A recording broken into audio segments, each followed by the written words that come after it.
الحمد لله نحمده ونستعينه ونستغفره ونؤمن به ونتوكل عليه ونعوذ بالله من شرور أنفسنا ومن سيئات أعمالنا من يهده الله فلا مضل له ومن يضلله فلا هادي له ونشهد أن لا إله إلا الله وحده لا شريك له ونشهد أن سيدنا ومولانا محمدا عبده ورسوله قال الله سبحانه وتعالى أعوذ بالله من الشيطان الرجيم بسم الله الرحمن الرحيم طه ما أنزلنا عليك القرآن لتشقى إلا تذكرة لمن يخشى تنزيلا ممن خلق الأرض والسماوات العلى الرحمن على العرش استوى له ما في السماوات وما في الأرض وما بينهما وما تحت الثرى وقال تعالى في مقام آخر فاصبر كما صبر أولو العزم من الرسل وقال رسول الله صلى الله تعالى عليه وسلم فرعوني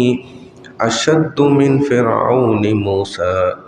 صدق الله العظيم۔ ہمارا سیرت رسول پاک صلی اللہ علیہ وسلم کا سلسلہ نمبر 16 مکمل ہو چکا تھا، جس میں بات یہاں تک پہنچ کر اختتام پذیر ہوئی کہ صحابہ کو بہت زیادہ تکلیفیں دی گئیں۔ مختلف صحابہ مختلف انداز سے ان کی تکالیف کا بڑی تفصیل کے ساتھ بیان کیا، اور غیر مسلموں کا اسلام خلاف پروپیگنڈا کہ اسلام تلوار کے زور پر پھیلا، جبکہ رسول اللہ صلی اللہ علیہ وسلم کو اللہ کا حکم یہی تھا فاصبر کما صبر اولو العزم من الرسل، کہ آپ نے بس صبر کرتے رہنا ہے اور اف بھی نہیں کرنا ہے، کہ آدمی کا آخری اتنا تو وہ کر سکتا ہے نا، مار کھا رہا ہے کہ آگے سے کچھ بول دے، یا کم از کم ہاتھ چلا دے، ایک آدھ لگا ہی دے سامنے والے کو، اگر 50 کھا رہا ہے تو ایک آدھ لگا بھی دے۔ لیکن صحابہ نے ایسا کبھی نہیں کیا، ہاتھ نہیں چلایا، زبان بھی نہیں چلائی، بلکہ الٹا احدن احدن کے نعرے لگاتے رہے، اللہ اکبر کے نعرے لگاتے رہے۔ جبکہ آج بھی ہم دیکھ رہے ہیں کہ بڑی عجیب بات مولانا بتلانے لگے کہ لوگ یہ مسئلے پوچھتے ہیں ہم سے، ہندو غیر مسلم ان کے پڑوسی ہیں اور یہ مسلمان حج عمرے پر جاتے ہیں، وہ ان کو کہتے ہیں کہ آپ ہمارے لیے بھی وہاں سے نا کھجورے لے کر آئیے گا، آب زمزم لائیے گا، وہاں کی برکات ہے۔ تو حضرت مولانا یہ ان کے لیے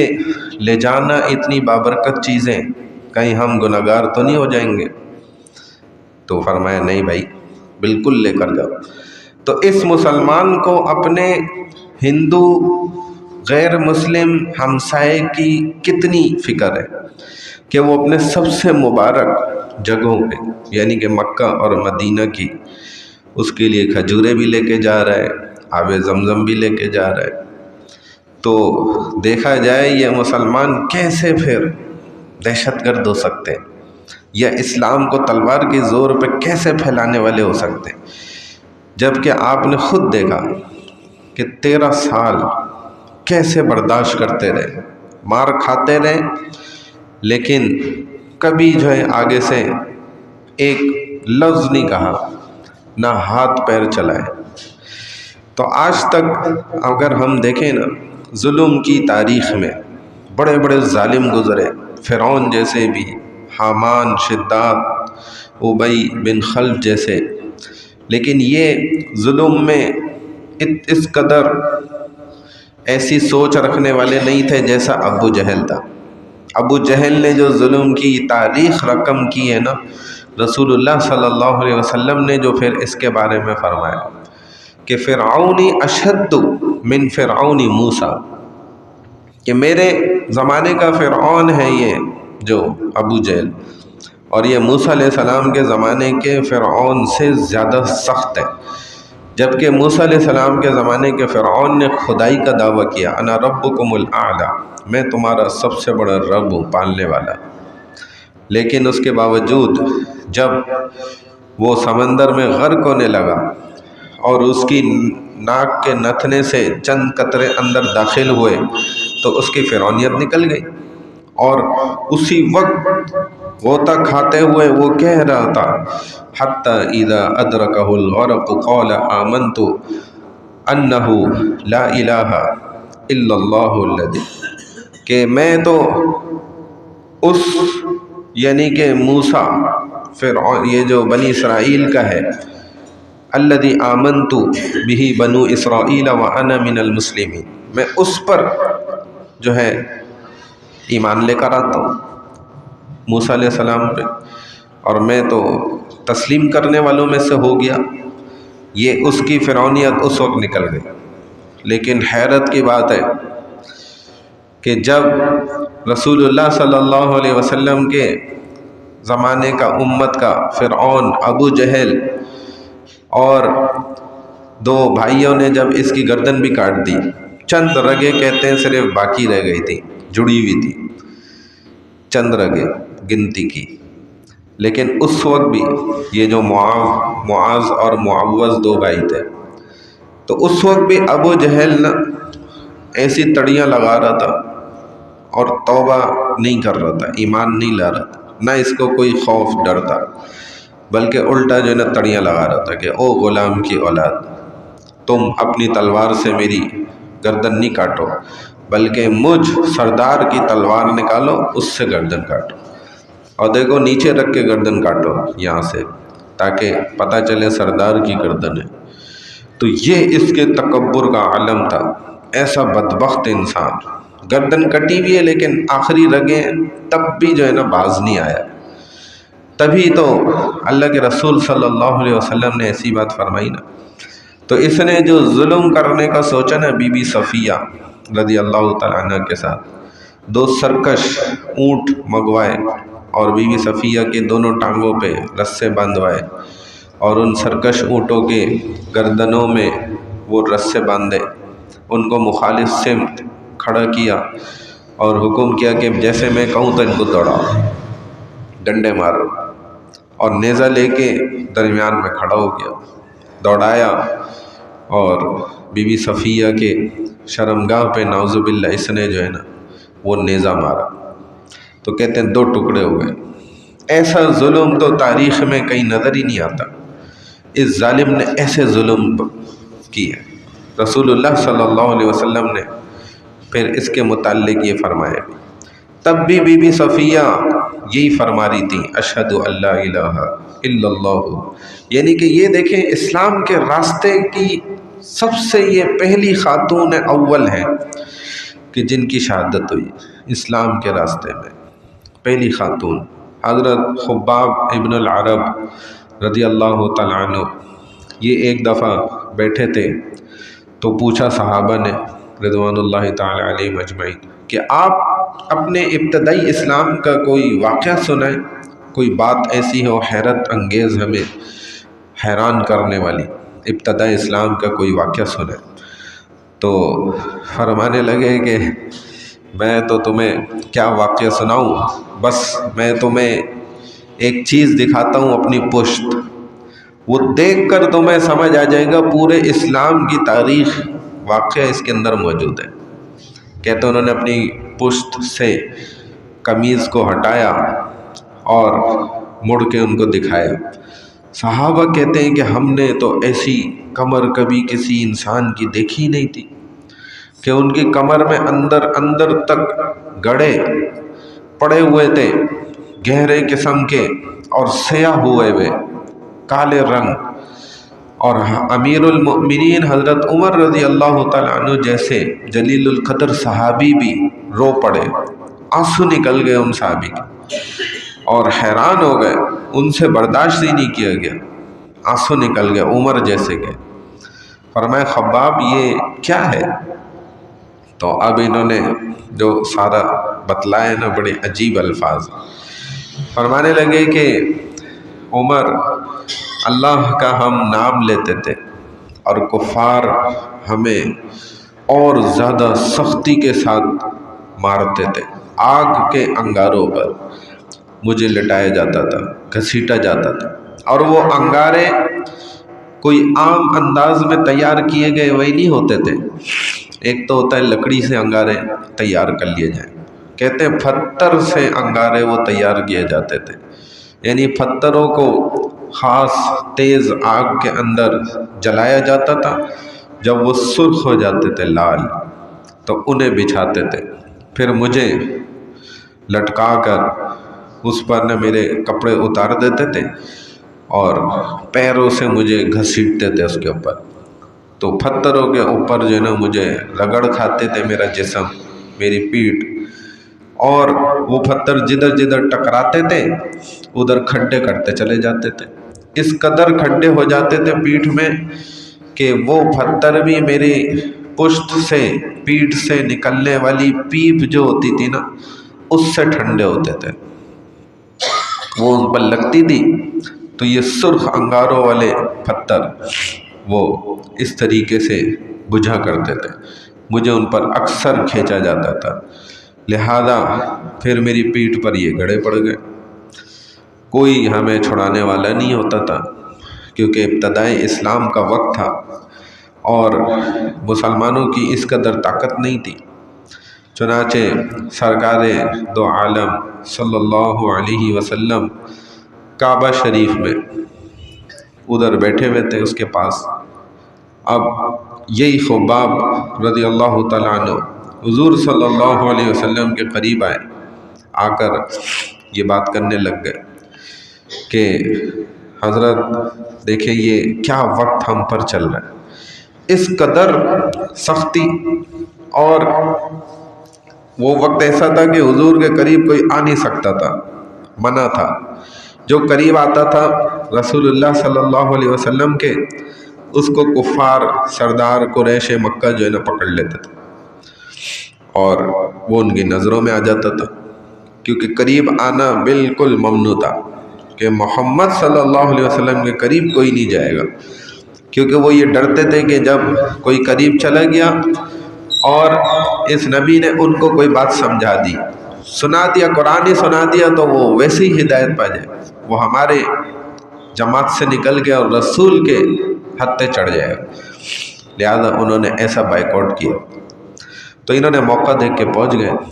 کہنے لگے اے اللہ کے نبی الا تدعو لنا یا رسول اللہ، الا تستمسک لنا یا رسول اللہ، کہ اللہ کے نبی آپ کچھ نہ کہیں ٹھیک ہے، لیکن اللہ سے دعا تو کریں نا ہمارے لیے کہ اللہ ہماری مدد فرمائے، کیونکہ آپ اللہ کے نبی ہیں۔ حضور صلی اللہ علیہ وسلم نے فرمایا اے خباب یہ کیا بات کہتے ہو آپ کہ میں،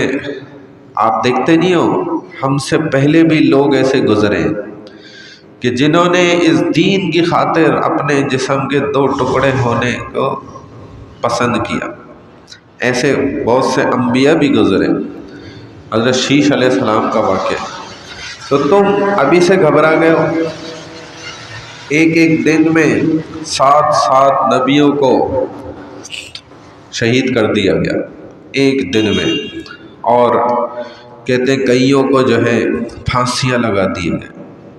ہمارے خود تاریخ میں ہم دیکھ لیں کھال اتار دیتے تھے اور پھر اس پہ نمک ڈال دیتے تھے،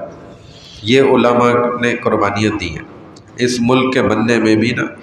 500 علماء کو ایک وقت میں درختوں پر پھانسیاں دی جاتی تھی اور ان کی کھال اتار کے اور اس پہ نمک جو ہے نا منو نمک لگا دیتے تھے،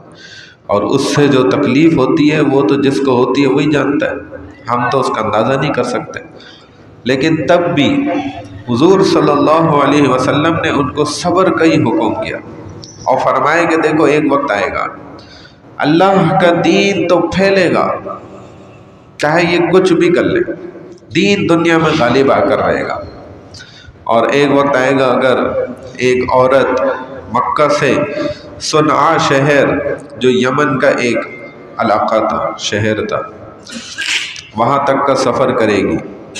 تو سوائے خدا کے نا اس کو کسی چیز کا کوئی خوف نہیں ہوگا، یعنی اس قدر امن اور سکون جو ہے نا غالب آ جائے گا۔ ایسا بھی وقت تم دیکھو گے۔ تو سوائے اس بات کے دیکھیں جس وقت صحابہ پر یہ تعذیب کے معاملات کیے جاتے تھے، یعنی کہ ان کو عذابات دیے جاتے تھے، ہر حربہ کفار قریش یہ آزما چکے تھے، تو صحابہ رضوان اللہ تعالی علیہم اجمعین نے عرض کیا یا رسول اللہ اب ہم کیا کریں، ہم تو برداشت کر کر تھک گئے۔ تو آپ فرماتے کہ صبر کرو، ہم تو کچھ نہیں کر سکتے، ابھی ہماری اسلام کی ایسی طاقت نہیں۔ تب حضور صلی اللہ علیہ وسلم نے فرمایا کہ اچھا میں ایک چیز کی تم لوگوں کو اجازت دیتا ہوں، وہ یہ بات ہے کہ دیکھو حبشہ جو ہے نا وہاں چلا جاؤ، جو جانا چاہتا ہے میری طرف سے اجازت ہے۔ حبشہ میں نے یہ سنا ہے کہ وہاں کا جو شہنشاہ ہے وہ اپنی شہنشاہی کے اندر ظلم نہیں ہونے دیتا، تو وہاں تمہیں تکلیف سے جو ہے نا محفوظ ہو جاؤ گے، لہذا تمہیں چاہیے کہ وہاں حبشہ کی طرف تم ہجرت کر لو۔ کہتے ہیں سب سے پہلے ہجرت کرنے والے حضرت عثمان رضی اللہ تعالیٰ عنہ تھے، اور ان کی اہلیہ حضرت بی بی رقیہ رضی اللہ تعالیٰ عنہ رسول اللہ صلی اللہ علیہ وسلم کی صاحبزادی بیٹی تھی۔ تو حضور صلی اللہ علیہ وسلم نے فرمایا کہ اس دنیا میں نا حضرت لوط علیہ السلام اور حضرت ابراہیم علیہ السلام ان دو لوگوں نے، انبیاء نے ہجرت کی دین کے واسطے۔ ان کی ہجرت کے بعد حضرت ابراہیم کی ہجرت آپ جانتے جس کو قرآن نے بھی ذکر کیا، انی مہاجر الی ربی، اپنے والد حضرت جو آزر تھے تو کفار میں سے، تو ان سے گویا یہ گھر چھوڑ کر نکلے اور ہجرت فرمائے۔ تو آپ نے فرمایا کہ ان دو کے بعد جو ہے نا حضرت عثمان رضی اللہ تعالیٰ عنہ ہے جو ہجرت کر رہے ہیں، اور ان کے ساتھ تقریباً 13 صحابہ نے اور بھی ہجرت فرمائی، کیونکہ رسول اللہ صلی اللہ علیہ وسلم کی اجازت مل گئی تھی حبشہ کی طرف۔ بعض روایات میں آتا ہے کہ حضرت ابو بکر صدیق رضی اللہ تعالیٰ عنہ نے بھی اجازت طلب کی رسول اللہ صلی اللہ علیہ وسلم سے کہ آپ بھی یہ چاہتے تھے کہ آخر میں بھی کب تک برداشت کروں، کتنے غلاموں کو خرید کے میں آزاد کروں، ایک تکلیفوں کا بڑا زمانہ تھا، اکثر ہی تمام صحابہ جو گنتی کے مسلمان ہوئے تھے سبھی تکلیفوں سے ٹوٹ رہے تھے، چنانچہ انہوں نے بھی اجازت مانگی، روانہ ہوئے۔ جب نکلے اونٹ پہ اپنا سامان لادا باندھا، راستے میں ایک جگہ تھی، جب مکہ سے نکل گئے نا باہر تو اس جگہ میں عام لوگ کچھ رہا کرتے تھے، ان کا ایک سردار بھی تھا، ابن دگنا اس کا نام تھا۔ اب اس نے جب دیکھا کہ ابو بکر رضی اللہ تعالیٰ عنہ یہ اونٹ پر اپنا سامان باندھے ہوئے، اور جیسے ہمارے ہاں کوئی آج گھر جو ہے شفٹ کرتا ہے نا تو اس کا سامان جاتا ہے، اسی طرح وہ اونٹوں پہ سامان لے کے جاتے تھے۔ تو اس کو اندازہ ہوا کہ سامان لادا ہوا ہے، یہ تو جا رہے ہیں کہیں مکہ چھوڑ کے۔ تو اس نے پوچھا کہ آپ کدھر جا رہے ہیں؟ تو فرمایا میں حبشہ جا رہا ہوں، کیونکہ ہمیں اجازت مل گئی رسول کی طرف سے صلی اللہ علیہ وسلم، اور یہاں تو آپ خود ہی دیکھ رہے ہو کیا حالات ہیں، آخر میں کب تک برداشت کروں، کتنے غلام خریدے اور آزاد کیے لیکن یہ جان ہی نہیں چھوڑتے کفار۔ تو دیکھیں وہ کہنے لگا واللہ بخدا، اللہ کی قسم اٹھا کے، کیونکہ مسلمانوں کے سامنے بھی نا کافروں کی ہمت نہیں ہوتی تھی کہ اپنے خداؤں کی قسم اٹھا لیں. یہ مسلمانوں کا رعب تھا ایسا زبردست. اور یہ آج بھی ہوتا ہے، کوئی اللہ والا ہو نا سامنے کھڑا ہوا، پھر خود ہی بتی گل ہو جاتی ہے سامنے والے کی، سیٹی جس کو کہتے ہیں نا گم ہو جاتی ہے. اور یہ ہم نے آج بھی دیکھا ہے، ہوتا ہے یہ اللہ کی طرف سے، یہ اللہ کی طرف سے مدد ہوتی ہے. تو کہنے لگا واللہ ابو بکر آپ تو بہت زیادہ صلہ رحمی کرنے والے ہیں، آپ تو غلاموں کو خوب آزاد کرنے والے ہیں، اور خدا کی قسم آپ تو رحم کرنے والے ہیں، خدا کی قسم آپ سے زیادہ صلہ رحمی کرنے والا ہم نے کسی کو نہیں پایا. یعنی کہ اتنا اچھا بندہ ہمارے علاقے 4D سے چھوڑ کے جا رہا ہے، یہ ہم کیسے برداشت کریں؟ جو ہماری اتنی مدد کرتا ہے ہر معاملے کے اندر، ہر ایک کی مدد، ہر ایک کے ساتھ اچھا تعلق. اور یہ اچھے اور بھلے لوگوں کی نشانی بھی ہوتی ہے. جو ایسے لوگ ہوتے ہیں نا کہ نہیں یار بس جانے دو، ٹھیک ہے اچھا آدمی تو ہے، یہ تو ہم مانتے ہیں، سب مانتے ہیں پورے محلے والے، لیکن یار کیا کریں بس جانے دو. تو یہ پھر وفاداری نہیں ہوتی، یہ غیر وفاداری کے معاملات ہوتے ہیں. تو بہرحال اب یتیموں کے سر پہ آپ ہاتھ رکھنے والے ہیں، ان کی نا تعریف ہے سامنے کی کہ بھائی میں تو آپ کو نہیں جانے دوں گا، آپ کا جو بھی مسئلہ ہے نا میں ادھر ہی خود حل کروں گا. یہ دیکھیں ایک کافر ان کو کہہ رہے ہیں کہ آپ مکے میں میرے امان کے اندر رہیں گے، مجال ہے کہ آپ کو کوئی ہاتھ لگا دے، میں دیکھتا ہوں کون ہاتھ لگاتا ہے آپ کو. یہ سردار ہے نا، دیکھیں اپنا گارنٹی دے رہا ہے کہ میری فل گارنٹی آپ کو 100%، آپ کو کوئی ہاتھ لگا کے دکھائے. اور صرف یہ اس نے باتیں نہیں کی، اس نے بلکہ الٹا اور کیا کیا، کہتا ہے میں دیکھتا ہوں مکہ والے آپ کو کیسے کچھ کرتے ہیں، اور واپس لوٹیں آپ مکہ میں رہیں گے. جب یہ واپس آئے پھر تو کفار قریش مکہ میں دار الندوہ میں سارے جمع تھے، بیٹھے ہوئے تھے. تو یہ ابن دگنا وہیں پر آ گیا، اور آ کر وہاں پہ اس نے نا بلند آواز سے کہا کہ او کفار قریش کے سرداروں، سارے کان کھول کے میری بات سن لو، یہ ابو بکر جو ہے نا یہ میرے امان میں آج سے، اگر ان کو کوئی تکلیف ہو گئی تو خدا کی قسم میں اور میرا پورا قبیلہ اس کی بوٹی بوٹی کر دے گا، جس نے ان کو اگر ذرا سی تکلیف بھی پہنچائی. یہ دیکھیں کافر، یہ ان کافروں کے جذبات تھے مسلمانوں کے لیے. آج مسلمان کے اپنے مسلمان کے لیے کیا جذبات ہے، بہت تبدیلی آئی ہے. تو بہرحال اب کہا کہ ان کو ہاتھ نہیں لگانا کوئی، یہ میرے امان میں آ گیا. اب ابو بکر کو پناہ ملی تو انہوں نے ان کے سامنے ہی نکل کے نا، اب ابو دگنا تو چلا گیا یہ بات بول کے، اب ابو بکر ان کے سامنے کعبۃ اللہ میں آئے اور آ کے نا زور سے آواز بلند کر کے قرآن شریف پڑھنے لگ گئے. اب یہ کفار نے دیکھا کہ بھائی یہ تو کھلے عام قرآن پڑھنے لگ گیا. اب پھر یہ ابن دگنا کے پاس جو ہے نا دوڑے اور کہا تم نے دیکھو پناہ دی ہے نا ابو بکر کو، اب یہ دیکھو وہاں پر کھڑے ہو کے نا کعبۃ اللہ میں قرآن پڑھ لیں، اور ہمارے بتوں کو نا برا بھلا کہہ رہے، گالیاں دے رہے. یہ جا کے ابو دگنا کو انہوں نے مرچ مسالے لگا کے نا یہ باتیں کہی. اب اصل بات جو ہے نا ادھر غور کرنے کی وہ یہ بات ہے کہ ہم مسلمانوں کی نمازیں پڑھنے سے، روزے رکھنے سے، تلاوت قرآن پاک کرنے سے، اور جو دین کی محنت ہم کرتے ہیں نا وہ سب کرنے سے غیر مسلم کو کوئی تکلیف نہیں ہے. لیکن اصل تکلیف اس کو کس چیز سے ہے کہ اصل مقصد نہ دین کا سکھا دیا جائے، دین کا سسٹم جو ہے نا ایک علاقے کے اندر بھی نہ نافذ ہو جائے. کافر کو اس چیز سے تکلیف ہے. ابو بکر نے یہی تو شروع کیا حالانکہ آپ خود غور کریں تو ابو بکر 40 سال سے بڑی عمر کے تھے، رسول صلی اللہ علیہ وسلم 40 سال انہی عربوں کے درمیان گزارا تھا انہوں نے، تب تک تو وہ بالکل ٹھیک تھے، بلکہ محمد صلی اللہ علیہ وسلم کی تعریفیں کرتے ان کی زبانیں نہیں تھکتی تھی 40 سال کی عمر تک،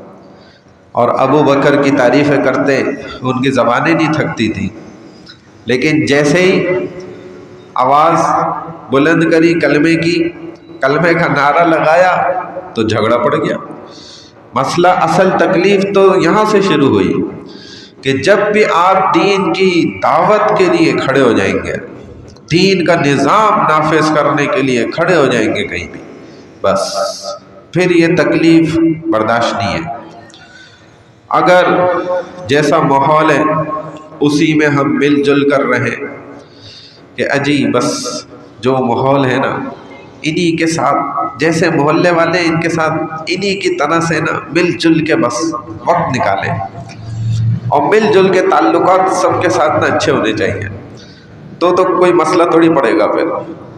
پھر تو بس سمجھ لیں کہ آپ دین کی بات تھوڑی کر رہے ہیں، پھر آپ ان کے مقصد کی بات کر رہے ہیں۔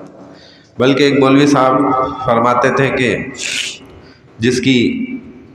تقریر پر سب راضی ہو جائیں تو سمجھ جاؤ کہ وہ حق بیان کرتا ہی نہیں ہے، سب خوش ہیں نا اس کی تقریر میں، میٹھی میٹھی باتیں اور لوگوں کی پسند کی باتیں، تو یہ پسند کا دین تھوڑی ہے، یہ تو حقیقت میں صحیح دین جب کوئی بیان کرے گا نا تو اندر سے انسان کو مرچیں لگیں گی، اندر سے اس کو تکلیف اٹھے گی، کیونکہ سب تو اللہ کے نبی پر راضی نہیں ہو سکے، لیکن ان مولوی صاحب پر سارے راضی ہو گئے، ان کی تقریر ایسی زبردست تھی ماشاءاللہ۔ تو نبی صلی اللہ علیہ وسلم کو بھی آپ دیکھیں کسی نے مانا کسی نے نہیں مانا، کسی نے آپ کے بات کو تسلیم کیا، کسی نے منہ پر انکار کیا، کسی نے آپ کے لیے پھول بچھائے راستے میں اور کسی نے کانٹے بچھائے، تو یہ تکلیف تو نبی پر خود گزری۔ اب کسی نے کہا کہ فلاں مسجد میں جو ہے نا میں 15 سال سے خطابت کر رہا ہوں، جمعہ پڑھا رہا ہوں، بیان کرتا ہوں، اور جی آج تک الحمدللہ مسجد میں کبھی کوئی پھڈا، کوئی لڑائی، کوئی دنگا فساد نہیں ہوا۔ تو جن مولوی صاحب کے سامنے کہہ رہے تھے اس نے بھی کہا کہ میں بھی خدا کی قسم کھا کر کہتا ہوں کہ آپ نے آج تک ایک حق کی بات نہیں بیان کری، کیونکہ جب آپ نے حق ہی نہیں بیان کیا، اسی وجہ سے تو کوئی آپ سے ناراض ہی نہیں ہوا نا، کوئی فساد ہی نہیں ہوا، کوئی لڑائی نہیں پیدا ہوئی۔ اگر آپ حق بیان کرتے تو آپ ممبر پہ ہی بیٹھے ہوتے، لوگ وہاں سے چیختے، کوئی وہاں سے چیختا، بولتا کہ بھئی یہ کیا بات کر دی، کیونکہ ہم جب بیٹھ کے صرف وضو کے فضیلت سنائیں، روزے کی فضیلت بتائیں، نمازوں کی فضیلت بتائیں اور حج عمرے کی فضیلتیں بتاتے رہیں، تو ان باتوں پہ کون جھگڑتا ہے؟ اس پہ تو لوگ خوش ہوتے، کہتے ہیں تو بہت اچھی بات بولی۔ بات تو تب ہوگی کہ جب ہم کہیں کہ بھئی جن باپ دادوں کے مذہب پر تم چل رہے ہو، بدعتوں پر اور جن رسومات پر تم عمل کر رہے ہو، یہ تو سب غلط ہے، چھوڑو ان کو اور صحیح دین پر چلو، اب جھگڑا شروع ہو جائے گا۔ وہ کہیں گے کہ بھئی یہ کیا باتیں کر رہے ہیں، تم ہماری 11ویں کو انکار کر رہے ہو، ہمارے تیجے کا انکار کر رہے ہو، ہمارے برسی کا انکار کر رہے ہو۔ حالانکہ تھوڑا سا سوچنے کی بات ہے کہ ہم انکار کیوں کریں، اس میں تو ہمارا ہی نقصان ہے، آپ کا تو اتنا نقصان، آپ کا تو بلکہ دنیا کا نقصان ہے کہ آپ کی جیب سے پیسہ نکلے گا، دیگیں چڑھیں گی، حلوے بنیں گے، اور ہمارا ٹوٹلی فائدہ ہے، ٹوٹلی پروفٹ ہے ہمارا مولوی کا، اور آپ کا ٹوٹلی لاس ہے کہ آپ کی جیب سے پیسہ نکلے گا اور ہمیں ملے گا، اور ہم خود آپ کو روک رہے ہیں اس چیز سے۔ تھوڑا سا عقل سے سوچے، انسان کیوں روک رہے ہیں؟ ہم اپنے فائدے کو روک رہے ہوتی تو اچھا یہ اتنا اچھا حق بھی بتائیں نا تو لوگ آگے سے ناراض، تو یہ حق ہے، یہ ہوتا ہے حق کہ آپ بالکل صاف بتا دیں بھائی یہ بدعت ہے، یہ غلط کام کر رہے ہو. اب یہ نہیں بولتے کیونکہ بھائی یہ ناراض ہو جائیں گے، لڑائی شروع ہو جائے گی، پھر ہماری مسجد میں آنا چھوڑ دیں گے. حق کی بات پر اگر کوئی مسجد آنا چھوڑ دے تو یہ تو اس کی کم بختی ہے بیچارے کی. ہاں ٹھیک ہے، دین میں مصلحت ہے اور بہت سے راستے ہیں. پہلے کہتے ہیں نا بھائی دوستی لگاؤ پھر سمجھاؤ، تو ٹھیک ہے اس پر عمل کر لیں، لیکن کبھی نہ کبھی تو سمجھائے نا. یہ تو نہیں کہ ہم میں نے کبھی سمجھانا ہی نہیں. تو کیوں نہ کروں ساری عمر ابو بکر کو دیکھ لے، رسول اللہ صلی اللہ علیہ وسلم کو دیکھ لے، جب تک آپ نے بات نہیں کی، لا الہ الا اللہ کی ندا نہیں بلند کی، کوئی جھگڑا نہیں تھا. اب ابو دگنا کے پاس پہنچ گئے لوگ، یہ سارے کفار قریش مکہ، کہنے لگے دیکھا نا آپ نے اس کو امان دی ہے، اب وہ ہمارے خداؤں کو گالیاں دے رہے ہیں وہاں حرم میں کھڑے ہو کر. ابن دوگنا آئے، کہا ہے ابو بکر میں نے آپ کو پناہ تو دی ہے، لیکن اس کا مطلب یہ تو نہیں ہے کہ آپ ان کے خداؤں کو گالیاں دینا شروع کر دیں. اب ابو بکر نے فرمایا کہ بھائی میں نے تو قرآن پڑھا ہے، میں نے کدھر گالی دی؟ خداؤں کو گالی تو میں بھی کبھی نہیں دیتا، اور ہمارا تو خدا کا حکم ہی یہی ہے کہ ہم نے کسی کے خدا کو چاہے وہ بت ہی کیوں نہ ہو ہم گالی نہیں دیتے. اسلام نے ہمیں صاف، ہمارے نبی نے منع کیا، تو لہذا میں نے تو صرف قرآن پڑھا ہے اور قرآن تو میں پڑھوں گا، یہ تو گالی نہیں ہے. نعوذ باللہ، تم خود سن لو اگر تم سننا چاہتے ہو میں نے کیا پڑھا تھا. تو اب ابو دوگنا نے ایک دم کہ نہیں میں نے نہیں سننا، مجھے نہیں قرآن سناؤ، لیکن ہاں یہ ہے کہ دیکھو یہ لوگ تو یہ بات نہیں مانیں گے. اب ابو بکر نے وہاں پر خود ہی یہ بات فرمائی، اعلان کیا زور سے، کہا کہ سن لو ابن دگنا، میں خود تمہارے امان سے باہر نکلتا ہوں، ابھی مجھے تمہارے امان کی کوئی ضرورت نہیں ہے، میرے لیے میرے رب کا اور اللہ کا امان ہی صرف کافی ہے. حسبی اللہ و نعم الوکیل، نعم المولا و نعم النصیر. اب تاکہ تمہیں بھی میری وجہ سے کوئی پریشانی نہ ہو، بار بار یہ جائیں گے تمہیں شکایتیں لگاتے رہیں گے، ابو بکر یہ کر رہا ہے، ابو بکر وہ کر رہا ہے. تو بھائی میں جیسے پہلے تھا نا، جتنی زندگی ہوگی میں رہوں گا مکہ میں،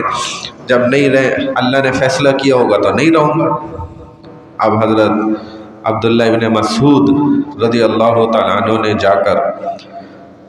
کیونکہ صحابہ مسلمان ایسے ایمان والے تھے نا، جوش آتا تھا پھر ان سے نہیں روکا جاتا تھا.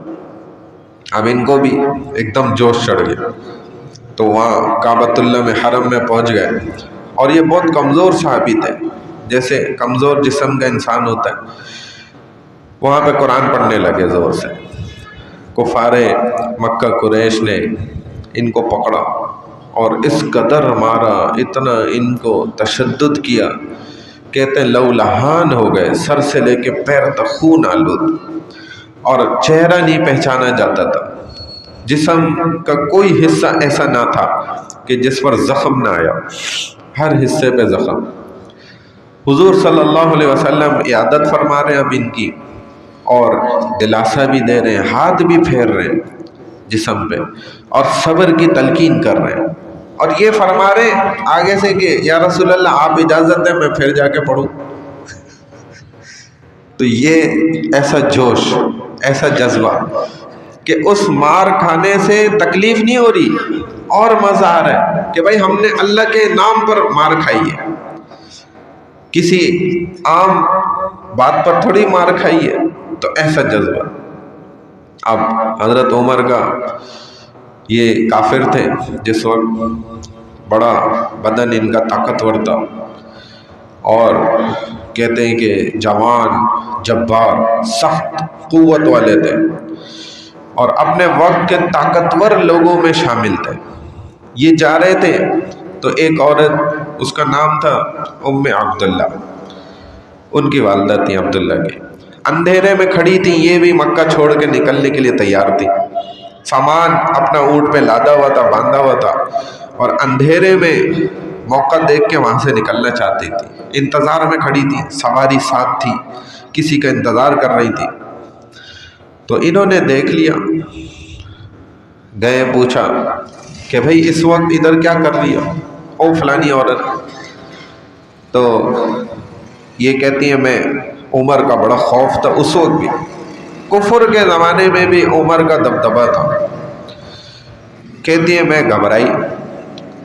میں نے کہا بات کو گھمانے کے لیے کہ اے عمر, تم لوگوں کو ظلم و ستم کر کے, ظلم و ستم کے پہاڑ توڑ کے ابھی تک تھوڑا سا بھی سکون نہیں ملا. کس قدر تم ظلم ڈھا رہے ہو مسلمانوں پر مکہ میں,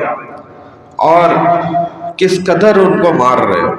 اب اگر وہ چاہتے ہیں کہ تم سے جان چھڑا کے شہر سے نکل جائیں تو اب تم اس پر بھی پہرے دے رہے ہو. تمہارے اندر شرم و حیا باقی نہیں بچی کہ اب تم اس پہ بھی پہرا دے رہے ہو کہ وہ یہاں سے نکلے بھی نہ تاکہ تم چین سکون سے زندگی گزارو. اب تم ان کے نکلنے پر بھی پابندیاں لگا رہے ہو اور پہرے دے رہے ہو راتوں کو. تمہیں شرم آنی چاہیے. اپنے معبودوں کا نام لیتے ہو. تمہارے مذہب میں یہ سکھایا جاتا ہے کہ کوئی اپنے معبود کا نام نہ لے سکے, یہ ہے تمہارا مذہب. اب کہتے ہیں عمر ایک دم ان کے دل میں یہ بات لگ گئی کہ یہ عورت بات تو بالکل صحیح کہہ رہی ہے. اگرچہ ٹھیک ہے میں مسلمان نہیں ہوں, لیکن یہ تو ہم بہت غلط بات کر رہے ہیں کہ اگر یہ اپنی جان چھڑا کے نکل کے جانا چاہتے ہیں شہر سے تو ہم ان کو کیوں روک رہے ہیں. تو بس یہ کہتے ہیں چپ کر کے نہ واپس لوٹ گئے. لیکن ان کے دل میں یہ بات چپ گئی. اب کہتے ہیں بہت زیادہ مسئلہ نا مشکل والا تھا یہ میرے لیے, میرے سمجھ ہی نہیں آ رہی. میں چاہتا ہوں, کہنے لگے کہ اس قصے کو اب آج میں یہی ختم کروں. لہذا کہتے ہیں میں نے محمد صلی اللہ علیہ وسلم کو نعوذ باللہ قتل کرنے کا ارادہ کر لیا. میں نے کہا بھائی یہ روز روز کا جو تماشا لگا ہوا ہے نا مکہ کے اندر, اس کو اب ختم ہو جانا چاہیے. لہذا کہتے ہیں میں نے ان کو قتل کرنے کے لیے نعوذ باللہ مزمم پکا ارادہ کر لیا. اور اب عمر اس ارادے سے چلے تو گھر گئے, وہاں سے پورا تیار ہو کر نا اسلحہ 2 تلواریں لیں اور ساری جو لوہے کی جنگ کے ارادے سے پہنا جاتا ہے پورا لباس وہ پہنا, زرے لے لی, کڑیاں لے لی, ہر چیز نا زیب تن کر لیا اور نکلے تلوار تیز دھار کے ساتھ کر کے. اب راستے میں نعیم ابن عبداللہ یہ مل گئے تو دیکھا اس حالت میں عمر کو. پوچھا کیا بات ہے عمر, بڑے غصے میں نظر آ رہے ہو, کہاں جا رہے ہو اتنے آگ بگولا ہو کر؟ کہا کہ بھائی میں تو یہ روز روز کی نا چک چک سے پریشان ہو گیا, مجھے تو غصہ چڑھا ہوا ہے. آج میں اس چیپٹر کو ہی کلوز کروں گا. آج اس سرزمین پہ یا تو عمر رہے گا یا محمد رہے گا صلی اللہ علیہ وسلم. ہم دونوں میں سے کوئی ایک زندہ رہے گا. تو وہ کہنے لگے کہ تمہیں اندازہ ہے تم کیا بات کر رہے ہو؟ تم محمد کو نعوذ باللہ قتل کرو گے, اس کے بعد بنو ہاشم, بنو عبد المطلب, کبیر قبائل جو ہے یہ ایسے ہی بیٹھے رہیں گے, یہ تمہیں چھوڑیں گے نہیں. تو عمر کہنے لگے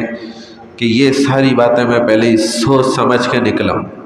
بہت زیادہ کیا ہوگا وہ مجھے قتل کر دیں گے نا, ٹھیک ہے میں راضی ہوں, لیکن میں اس مسئلے کو ختم کروں. روز روز کا کوئی کبھی جو ہے نا باپ بیٹے سے الگ ہو رہا ہے, جدا ہو رہا ہے, کبھی کوئی بیٹا اپنے باپ سے جدا ہو رہا ہے, کبھی دیکھو تو کوئی بیوی جو ہے اپنے شوہر سے جدا ہو رہی ہے, کبھی شوہر بیوی سے, کبھی ماں بچوں سے, کوئی نہ کوئی اس چکر میں جو ہے نا کوئی شہر سے چھوڑ کے باہر نکل رہا ہے, کوئی جو ہے وہ تکلیفوں میں پریشان ہو رہا ہے, کوئی مار کھا رہا ہے, کوئی کسی کو مار رہا ہے. یہ عجیب تماشا شہر کے اندر لگا ہوا ہے, کیونکہ عمر بڑے اس اعتبار سے جذباتی بھی تھے. تو کہنے لگے کہ میں نے عمر کو بہت طریقوں سے سمجھایا, لیکن جب میں نے دیکھ لیا نا کہ بھائی عمر تو پکا ارادہ کر کے نکلا ہے, لہذا یہ نہیں سنے گا بات. تو کہتے ہیں میں نے اس کا نا ذہن ایک دم موڑا۔ پھر جب مجھے یقین ہو گیا نا عمر اپنے ارادے سے نہیں ہٹے گا، پکا ہے، تو میں نے ان کو کہا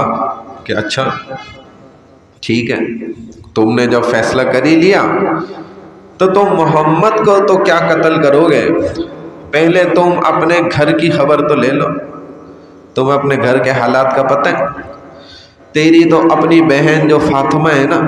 وہ خود مسلمان ہو چکی ہے، تم اللہ کے نبی کا کیا مقابلہ کرو گے، پہلے اپنے گھر کا مقابلہ تو کرو۔ کہا کہ ہیں اچھا میری بہن فاطمہ مسلمان ہو گئی، کہا ہاں، اب ان کا نام بھی نا فاطمہ ابن الخطاب تھا۔ عمر نے کہا یہ ہو ہی نہیں سکتا، خطاب کی بیٹی مسلمان ہو جائے، اور کہا کہ انہا صبا، کیا وہ بھی صحابیہ ہو گئی، ایسا میں نہیں مان سکتا۔ تو اب عمر جو ہے نا بجائے رسول اللہ صلی اللہ علیہ وسلم کی طرف جانے کے، وہ دار ارقم میں تھے، اپنی بہن کے گھر آئے تیزی سے، ان کا تو دماغ مڑ گیا نا ایک دم، انہوں نے گھمایا ان کو، کیونکہ انہوں نے یہ بھی سوچا تھا کہ رسول اللہ صلی اللہ علیہ وسلم تو کوئی بہت زیادہ گھیرے میں تو ہوتے نہیں ہے، یہ جائے گا نقصان پہنچائے گا، لیکن بہرحال اللہ کے گھیرے میں تو ہوتے تھے۔ جو آپ نے ابو جہل کے واقعات گزشتہ 2 درس پہلے میں نے آپ کو سنائے تھے، جس میں ایک دفعہ ابو جہل اتنی موٹی بڑی چٹان، اپنے سائز سے بھی زیادہ بڑی، رسول اللہ صلی اللہ علیہ وسلم کے بالکل قریب آ کے اور سر پہ پھینکنے ہی لگا تھا کہ ایک دم الٹے پاؤں بھاگا، اور وہ اس کے اپنے اوپر گرتے گرتے بچا۔ تو اس کے ساتھیوں نے بولا کہ تو مارا جاتا آج خود ہی، اپنے ہاتھوں ہلاک ہو جاتا، خودکشی۔ کہا کہ تم نے نہیں دیکھا کیا ہوا؟ کہا نہیں۔ کہا اتنا خطرناک خون خوار آگ نکل رہی تھی اس کے ناک سے، اتنا خطرناک بیل، وہ تو مجھے بس میرے طرف بھاگا ایک دم، محمد اور میرے بیچ میں وہ تھا۔ پھر دوسری دفعہ پھر گیا تو آگ کی ایک خطرناک لپیٹ نے ایک دم بیچ میں آ کے اس کو پکڑنے کی کوشش کی، ویسے ہی بھاگا الٹا۔ کہا کہ ہم نے تو دیکھا ہی نہیں، ہمیں تو دیکھا ہی نہیں۔ اور نبی علیہ السلام نے فرمایا کہ اگر یہ آج میرے قریب آتا نا ابو جہل، اللہ اس کی بوٹیاں بوٹیاں کر دیتے۔ تو پہرا تو ہوتا تھا۔ تو اس وقت عمر کی بہن جن کا نام فاطمہ تھا، ان کے شوہر سعید ابن زید تھے، حضرت خباب ابن العرب رضی اللہ تعالیٰ عنہ ان کے پاس آتے تھے قرآن سکھانے، چونکہ یہ نئے نئے دونوں مسلمان ہو گئے تھے، عمر کی یہ بہن بھی اور ان کے شوہر بھی۔ تو کچھ آیات اور صورتیں نا وہ صحیفوں کی شکل میں لکھی ہوتی تھی، ان کو آہستہ آہستہ پڑھاتے تھے، اور یہ بیٹھے بیٹھے ان سے یہ آیات سیکھا کرتے تھے، قرآن کی مشق کرتے تھے۔ جب عمر گھر کے دروازے پہ پہنچے تو کوئی درمیان میں آڑ تو ہوتی نہیں تھی، اس زمانے میں کھلے گھر ہوتے تھے۔ اب اندر سے نا ان کو آواز آ رہی تھی، عمر غصے میں تھے، تلاوت کی آواز تھی، طٰہٰ ما انزلنا علیک القرآن لتشقیٰ۔ یہ آیات انہوں نے سنی، اب سمجھ نہیں آیا کہ کیا آواز ہے، غصے میں دروازہ کھٹکھٹایا۔ فوراً سعید نے خباب سے کہا کہ بھائی آپ تو پہلی فرصت میں چھپ جائیں گے، کیونکہ عمر تو کبھی ایسے نہیں آیا اپنی بہن کے گھر پہ، اس وقت تو کبھی بھی نہیں آتا، ضرور کوئی بات ہے۔ اب یہ تو چھپ گئے، تو دروازہ کھولا اور پوچھا اے فاطمہ کیا بات ہے، غصے میں کیا تم پڑھ رہی تھی، اور مجھے پتہ چلا ہے کہ تم محمد کے دین کو قبول کر لیا، اسلام لے آئی ہو، کیا پڑھ رہی تھی یہ؟ اب فاطمہ فرماتی ہیں رضی اللہ تعالیٰ عنہ کہ پہلے تو میں نے کوشش کی کہ عمر کو نہ ٹال دو، گھمانے کی بہت کوشش کی، لیکن وہ تو اڑا ہوا تھا۔ پھر جب میں دیکھ لیا کہ بھئی یہ تو ماننے کو تیار نہیں، پوچھ رہے بار بار کیا پڑھ لیتے دکھاؤ، تو منع کرا۔ کہتے ہیں اس نے جو ہے نا عمر نے ان کو تھپڑ رسید کرے مارا، کہتے ہیں ایسے مارا خون نکل آیا۔ ان کے شوہر جو تھے سعید ابن زید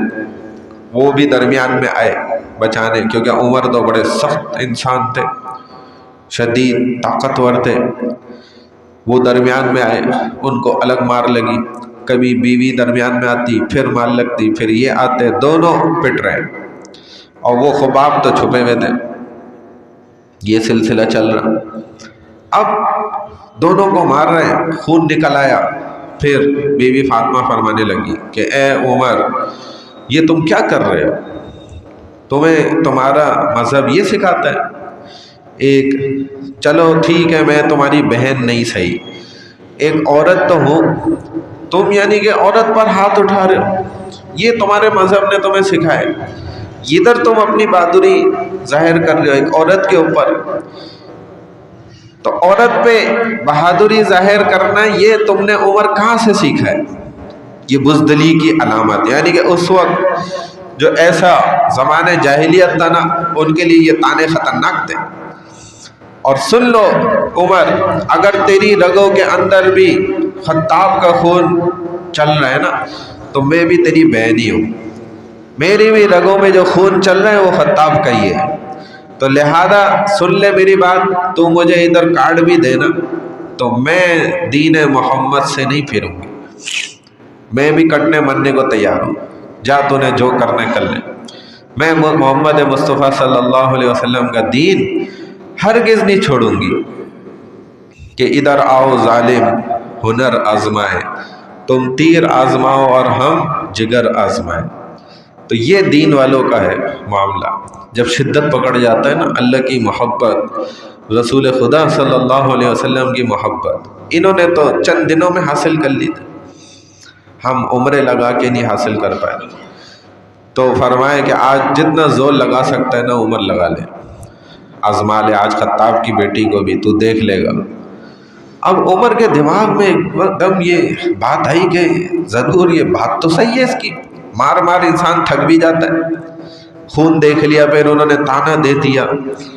اتنی مار کھا کر جب انہوں نے دیکھا کہ میری بہن ماننے کو تیار نہیں ہے، اس کا شوہر بات سننے کو تیار نہیں ہے، کہا کہ اچھا دکھاؤ تم لوگ کیا پڑھ لیتے ہیں۔ کہا کہ عمر دیکھو، اب چونکہ یہ عمر بھی نہ پڑھے لکھے تھے، جو کعبے ادھر مکہ کے چند لوگ ایسے تھے جو پڑھے لکھے تھے اس زمانے میں، ان میں سے عمر بھی تھے، پڑھنا جانتے تھے، بھائی مجھے دکھاؤ یہ کیا تم لوگ پڑھ لیتے۔ فرمائے کہ دیکھو یہ مصحف ہے، یہ اللہ کا کلام ہے، یہ تم ناپاک ہو، تمہارے ہاتھ میں نہیں دیا جا سکتا، تو لہذا ایک ہی راستہ ہے، اگر تم غسل کر کے آ جاؤ، تمہارے اپنے بھی مذہب کے حساب سے ٹھیک ہے، تم غسل کر لو، نہا لو،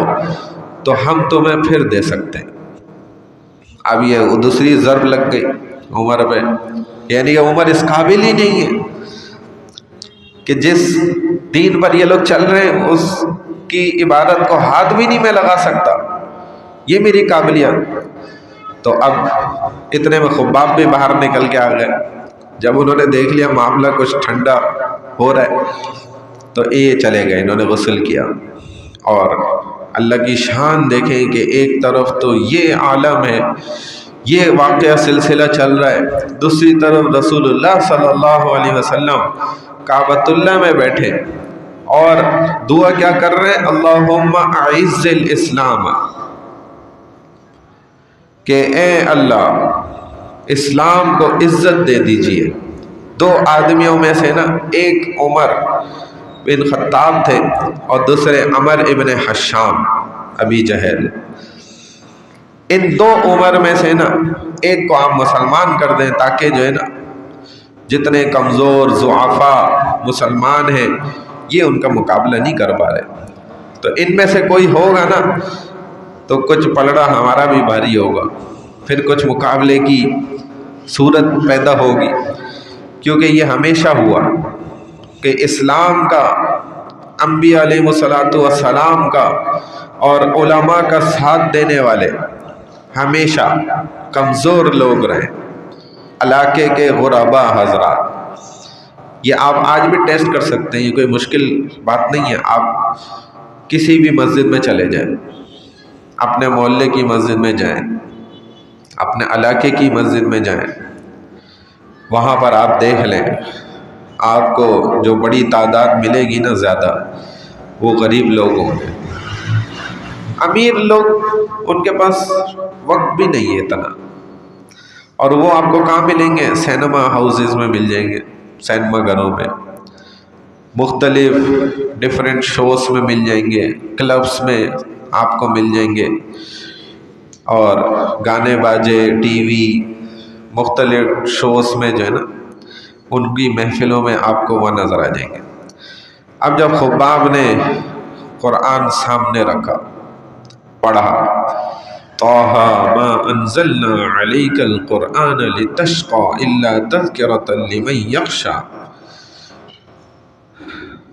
تنزیلا ممن خلق الارض والسماوات العلی۔ اب یہاں سے نا تقریباً یہ 7 یا 8 آیات ہیں کل جو انہوں نے اس کے سامنے نا عمر کے اس وقت تلاوت کی۔ کہتے ہیں اب یہ جیسی پڑھی یہاں تک پہنچی تو حضرت عمر کو دیکھا تو آنسو بہنے لگے، ایسا اثر ہوا۔ اور یہ کیوں نہیں ہو سکتا؟ یہ بالکل ہوتا ہے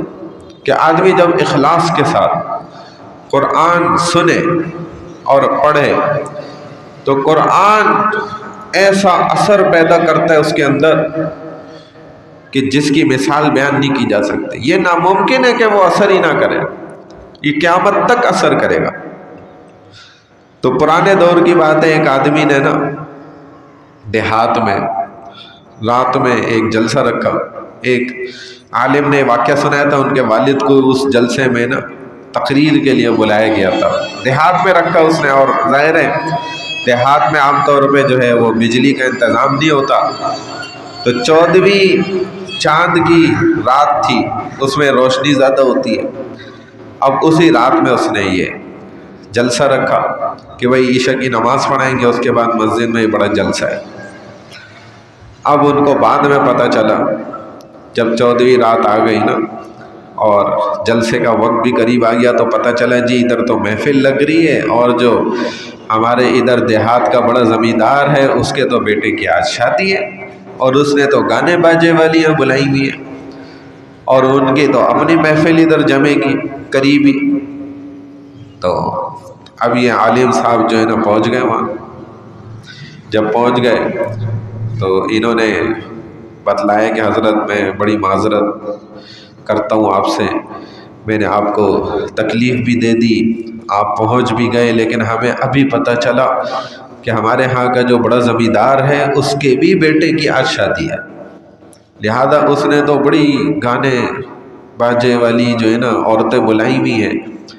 اور وہ تو ادھر رقص کریں گی، ان کے ناچ گانے ہوں گے،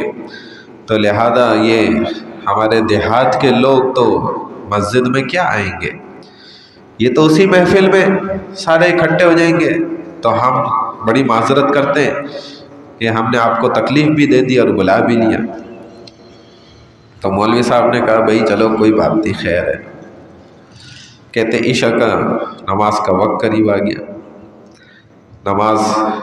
انہوں نے پڑھائی، مولانا نے نماز پڑھ کے جب سنتیں پڑھ لی، دعا وغیرہ ہو گئی تو کھڑے ہو گئے۔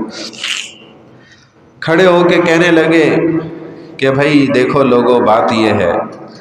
کہ ہمارا رسول تو وہ ہے صلی اللہ علیہ وسلم کہ جنہوں نے ایک ایک آدمی کے پاس جا کر اس کو قرآن سنایا، اور ادھر تو آپ الحمدللہ 20-25 لوگ بیٹھے ہوئے، خود آئے ہوئے،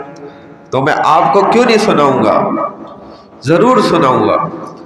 تو کہتے ہیں ان کی آواز بھی بڑی زوردار تھی، تیز آواز انہوں نے، اور قرآن بڑا خوبصورت پڑھتے تھے۔ انہوں نے بات شروع کی، قرآن پڑھنا شروع کیا۔ اب اچانک کیا ہوا، جو قریب ہی گانا گانے والی عورت تھی نا، گنگنا رہی تھی، رقص کر رہی تھی، اس نے جیسے سنا، اس کی کان میں آواز پڑی، خاموش ہو گئی۔ اب لوگوں سے پوچھنے لگی یہ آواز کہاں سے آ رہی ہے؟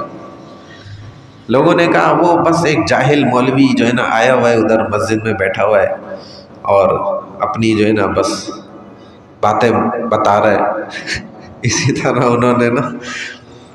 برے الفاظوں میں کہا۔ تو یہ کہنے لگی کہ نہیں بھائی میں تو جا کے دیکھوں گی، قرآن کے مقابلے پہ میں گانا نہیں گا سکتی کہ ادھر قرآن پڑھا جا رہا ہوں اور میں ادھر رقص کروں اور گانا بجاؤں، میں قرآن کا مقابلہ نہیں کر سکتی، خدا کی قسم میں میرا گانا جو ہے قرآن کا مقابلہ نہیں کر سکتا، تم اپنے پیسے اپنے پاس رکھو، مجھے پیسہ بھی نہیں چاہیے، قرآن کے مقابلے پہ میں شیطانی کام نہیں کر سکتی۔ اب اس عورت نے نا تقریر والی جگہ پہ آئی اور آ کے نا مولانا سے درخواست کی کہ حضرت مجھے اجازت دیں، میں آپ کا قرآن سننا ہے، میں پیچھے بیٹھ جاؤں گی، وہاں بیٹھ کے آپ کا قرآن سننا چاہتا ہوں۔ تو مولانا نے فرمایا بھائی بالکل، ہم تو چاہتے یہی ہیں، ہم تو کسی کو انکار نہیں کرتے۔ پھر اس طرح کیا ہوا، وہ جو سارے اس کا رقص اور گانا سننے والے تھے وہ سارے پیچھے پیچھے وہیں آ گئے، وہ مسجد پہنچ گیا، ادھر ہی مجمع لگ گیا۔ تو کہتے ہیں یہ قرآن کی تاثیر ہے، یہ قرآن کا اثر ہے کہ جب اس کو کوئی دل سے اور محبت سے اور شوق سے پڑھے گا نا، اس کے آگے دنیا کا کوئی دوسرا کلام اثر نہیں کر سکتا، یہ اس کو کھینچ لے گا فوراً ایک لمحے کے اندر۔ لیکن شرط یہ کہ محبت اور اخلاص کے ساتھ پڑھا جائے، رسم و رواج کے طور پہ نہ پڑھا جائے۔ کہتے ہیں ایک واقعہ اور ہالینڈ کا تھا، اس ہالینڈ کے ایک علاقے میں نا جب ایک مسجد میں ہمارے ایک مولانا ہے، حرم کے کہتے ہیں وفد جا رہا تھا، اس میں بھی شامل تھا، رابطہ عالم اسلامی کا وہاں پہ ایک کانفرنس تھی، اجلاس تھا۔ کہتے ہیں وہاں امام مسجد سے تعارف کرایا گیا، پھر ظہر کا وقت آ گیا تو وہ جو رابطہ عالم اسلامی کمیٹی کے لوگ تھے وہ کہنے لگے بھائی دیکھیں نماز جو ہے نا ہمارے امام صاحب ہی پڑھائیں گے، آپ یہ نہ سمجھیں کہ آپ چونکہ حرم سے آئے ہیں اور آپ کے ساتھ بھی حرم کے شیوخ بھی ہیں تو یہ نماز پڑھائیں گے، ان کا زیادہ حق ہے۔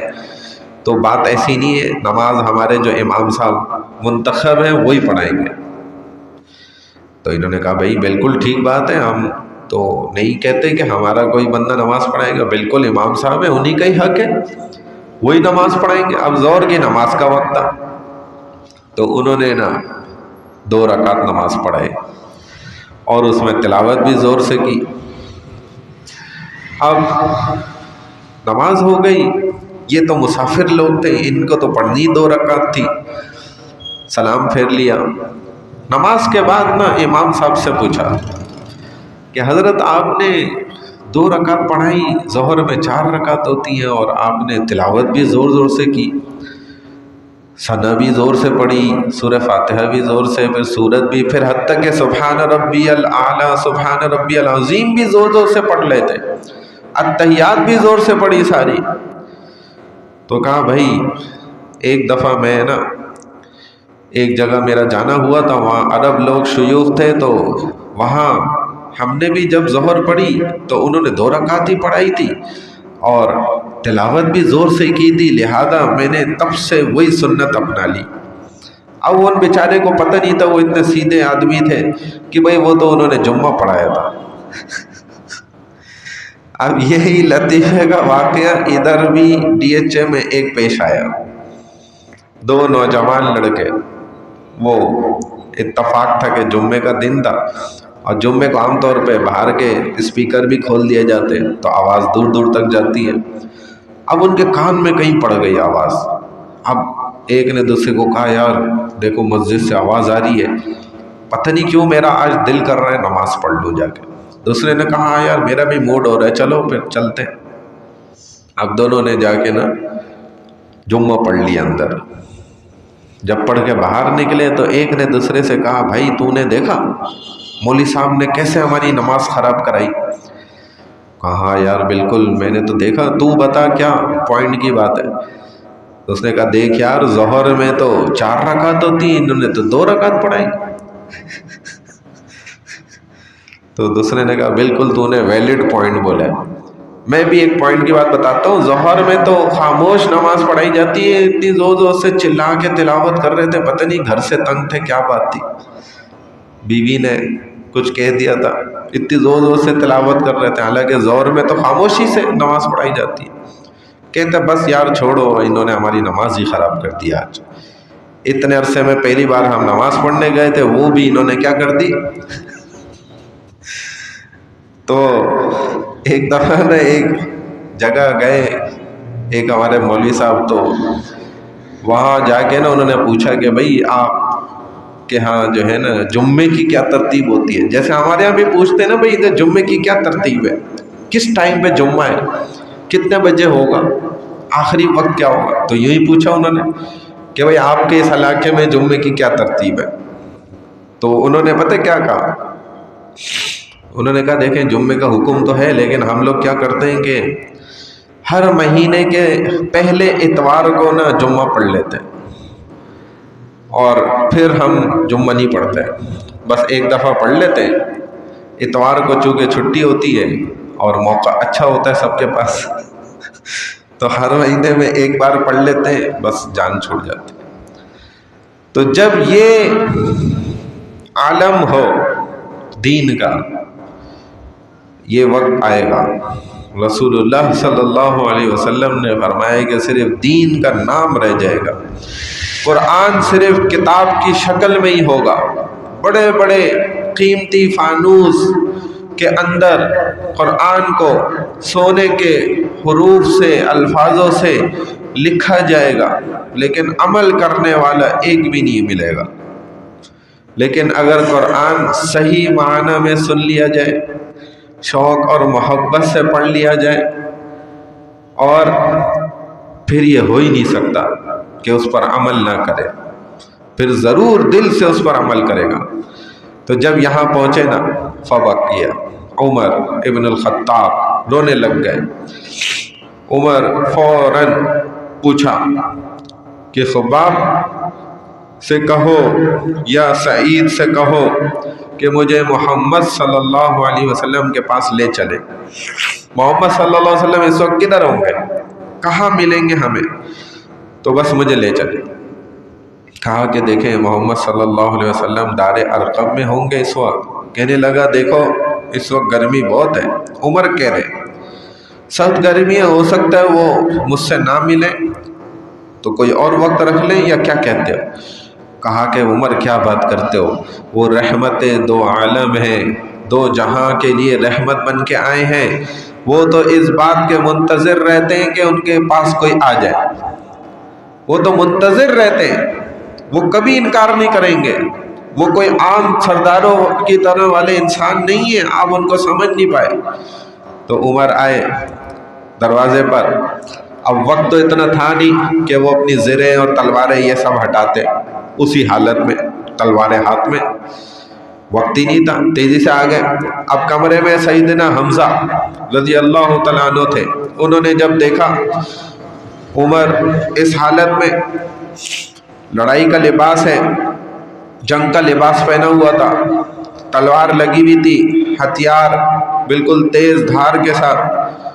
اب چونکہ وقت نہیں ملا تھا، اب حمزہ رضی اللہ تعالیٰ عنہ نے حضور علیہ السلام کو بتلایا کہ یا رسول اللہ عمر آئے لیکن مجھے نیت اچھی نہیں معلوم ہو رہی اس کی، وہ تو بالکل تلواریں لے کے ملنے کے لیے، کوئی ایسے تو آتا ہی نہیں ہے، تو مجھے ان کی نیت درست نہیں لگ رہی، آپ کیا حکم دیتے ہیں؟ حضور صلی اللہ علیہ وسلم کے چچا ہیں حضرت حمزہ، اور ان کا لقب جو ہے نا اللہ کا شیر ہے، یہ ان کو لقب ملا۔ تو حضرت حمزہ کا یہ عین شباب کا وقت تھا، جوانی کا۔ اب حضور صلی اللہ علیہ وسلم نے فرمایا کہ بھئی کھول دو دروازہ، آنے دو عمر کو۔ کہنے لگے یا رسول اللہ یہ آپ کیا کہہ رہے ہیں؟ کہا بھئی میں کہہ رہا ہوں نا آنے دو، تو ہم اپنی آنکھیں بچھانے کے لیے اس کے لیے تیار ہیں، اگر نیت خراب ہوئی تو دیکھا جائے گا، اور اگر ہمارے مدنی آقا صلی اللہ علیہ وسلم پہ غلط ارادے نیت سے آگے بڑھے تو تم لوگ یہ بات یاد رکھو، میں خدا کی قسم کھا کے کہہ رہا ہوں کہ تلوار بھی عمر کی ہوگی اور گردن بھی پھر عمر کی ہوگی، اور پورے مکہ میں کوئی یہ اکیلا عمر نہیں کوئی بہادر پیدا ہوا ہے، اس کے علاوہ بھی بہادر لوگ ہیں۔ اور یہ حضرت حمزہ نے فرمایا، تو فرمایا کہ اگر اس کا ارادہ اچھا ہوا تو اس کے لیے ہم اپنے آنکھیں بھی بچھا دیں گے۔ تو کہتے ہیں دروازہ کھولا، اب عمر کی نظریں جھکی ہوئی ہیں۔ ایک روایت میں آتا ہے حضور صلی اللہ علیہ وسلم نے ان کو اپنے کپڑے سے پکڑ کے نا جھنجھوڑ دیا ایک دم، اور کہا زور سے، اے عمر، کیا اب بھی وہ وقت نہیں آیا کہ تو ایمان لے آئے، اسلام قبول کر لے، اسلام کا داعی بن جائے، ایک خدا کی توحید کو سمجھ لے، نبی کا ساتھی بن جائے، بتوں کی پوجا سے بچ جائے؟ کیا عمر ابھی بھی وہ وقت نہیں آیا؟ تو کہتے ہیں ابھی یہ بات حضور کی چل ہی رہی تھی تو عمر نے ایک دم کہا کہ اشہد ان لا الہ الا اللہ و اشہد ان محمد رسول اللہ، فکبر رسول اللہ وفکر کبر اصحابہم رضی اللہ تعالی عنہم اجمعین۔ بس حضور نے یہ سنا اور ایک دم تکبیر بلند کری کہ اللہ اکبر، اور کہتے ہیں صحابہ سب نے بھی تکبیر اس وقت نعرہ بلند کیا کہ اللہ کی ذات سب سے بڑی۔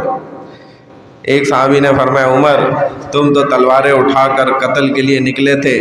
جبکہ رسول اللہ صلی اللہ علیہ وسلم کو ہم نے دیکھا کہ رات کو کعبۃ اللہ کے اندر تمہارے لیے دعا فرما رہے تھے اور کہہ رہے تھے اللہم اعز الاسلام بعہد عمرین، کہ یا اللہ ان دو عمروں میں سے ایک کو عطا فرما دے، ایک کو مسلمان کر دے۔ تو محمد عربی صلی اللہ علیہ وسلم تو تیرے لیے دعائیں کر رہے تھے۔ حضرت عمر کے اسلام لانے سے صحابہ کو اتنی خوشی ہوئی کہ جس کی کوئی حد نہیں تھی، ایسے خوشی سے جھوم گئے صحابہ۔ بلکہ ایک روایت میں ہے کہ جبرائیل آئے حضور صلی اللہ علیہ وسلم کے پاس اور فرمایا کہ آج تو فرشتے بھی سارے آسمان پہ خوشی منا رہے ہیں کہ اسلم عمر، کہ آج تو عمر بھی مسلمان ہو گیا، جو سب سے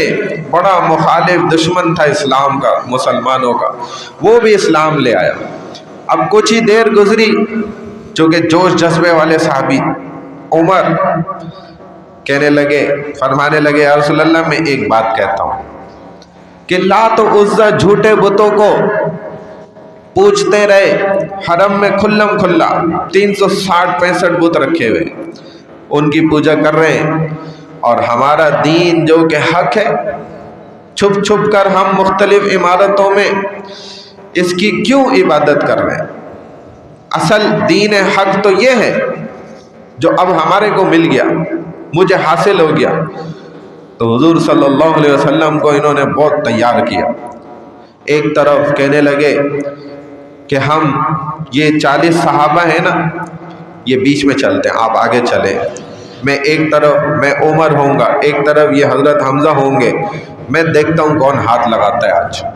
یا رسول اللہ آپ اجازت دیں۔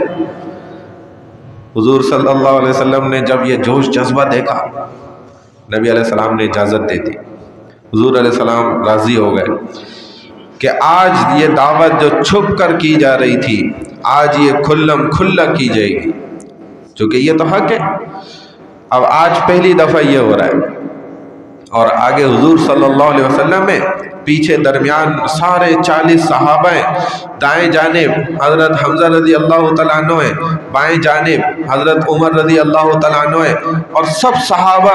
ایک روایت میں آتا ہے وقفے وقفے سے کہتے جا رہے کہ لا الہ الا اللہ اللہ اکبر، لا الہ الا اللہ اللہ اکبر۔ اگرچہ بت ہیں جماعت کی آستینوں میں، مجھے ہے حکم اذان لا الہ الا اللہ۔ اب قریش کو پتہ چلا کہ عمر مسلمان ہو گیا۔ اب قریش بھاگے، نکلے گھروں سے، ابو جہل ہے، عتبہ ہے، ربیعہ ہے، ابو لہب ہے، شیبہ ہے، ولید ابن مغیرہ، سارے بڑے بڑے رؤساء سردار کفار مکہ، یہ سب گھروں سے نکل آئے۔ اور یہ 40 صحابہ جب یہ ذکر کر رہے تھے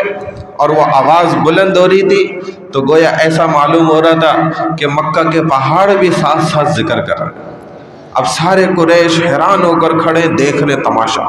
ابھی تو ان کو یہی نہیں سمجھ آ رہی تھی نا کہ یہ عمر نے اسلام کب قبول کیا اور کیسے قبول کیا، اور یہ کیوں قبول کر لیا، کیونکہ ابھی تک تو وہ شریف لوگوں کو، بلال جیسے کو اور معصوم خباب جیسے کو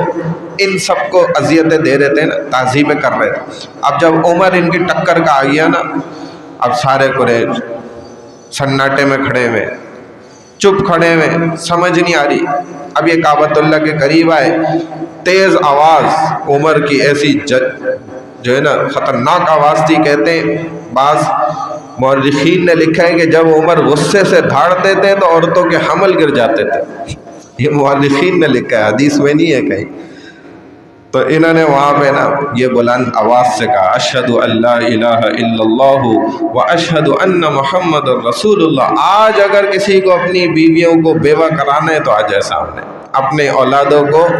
یتیم کرانا ہے تو آ جائے میرے سامنے۔ اب یہ تو اسی صدمے میں مارے گئے تھے